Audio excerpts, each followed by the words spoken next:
आपल्या वडिलांना दारू द्यावी, हे पण आहे ना. कुठल्याही पाल्याला वाटत का आपल्या वडिलांना दारू द्यावी, गुटखा खावा, जुगार खेळावा, आपल्या कुटुंबाचं वातावरण करावं, असं कुठल्याही पाल्याला वाटत नाही. त्यांना नेहमी वाटतं की आपल्या आई वडिलांनी आपले आदर्श, आई वडील आदर्शच असतात आणि गुरुजन आदर्श असतात. म्हणून तर गुरु ब्रह्मा गुरु विष्णू गुरुदेव महेश्वरा ही गुरुजनांना किती मोठी आपण भावपूर्ण भावना त्याच्याबद्दल व्यक्त करतोय. तर त्याप्रमाणे आपण कर्तव्य पण बजावले पाहिजे.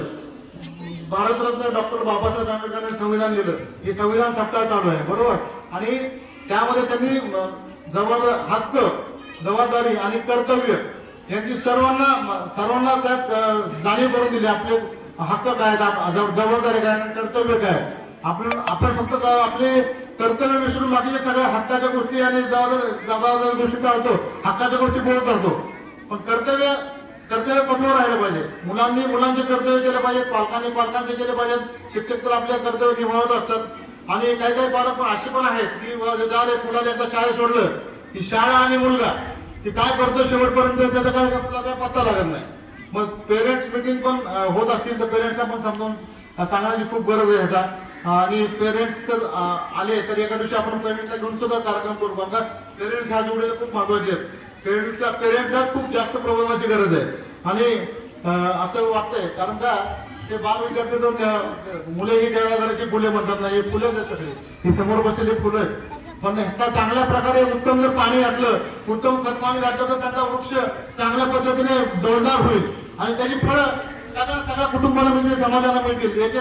एक विद्यार्थी म्हणजे एक देशाचा किती बलवान नागरिक बनू शकतो. विचार करा, 140 कोटीचे देश आहे. तुम्ही जेव्हा मोठे होता तोपर्यंत आपण लोकसंख्या 160-170 कोटी घातलेली असेल. पण त्याप्रमाणे आपण आपलं आयुष्य घडूया. आणि मुलांना आज आपण थोडंसं व्यायाम करा ना माझ्यासोबत 15 मिनिटं. आवाज द्यायला पाहिजे. Very good.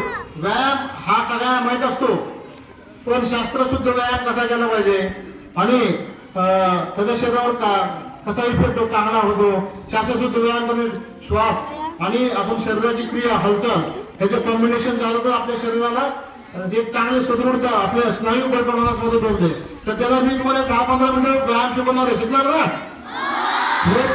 दररोज अर्धा तास तरी करा, जेवढं समज तेवढं तरी करा, घरी करा, शाळेत करा, कुठेही करा. पण हे अभ्यासाबरोबरच हे व्यायामाची जोड पण असू द्या, व्यायामाची आवड पण तुमच्यामध्ये असू द्या. कारण का ते टाळता येणं शक्य नाही. ते टाळलं तर मग पुढे जीवनात काहीच उपयोग नाही. कितीतरी नंतर मोठं लाखो रुपयाचं पॅकेज मिळलं तरी शरीर चांगलं असेल त्याचा उपयोग घेता आला पाहिजे. म्हणून शरीर सुदृढ राहणं गरजेचं आहे. तर सर्वांनी उभं राहायचंय.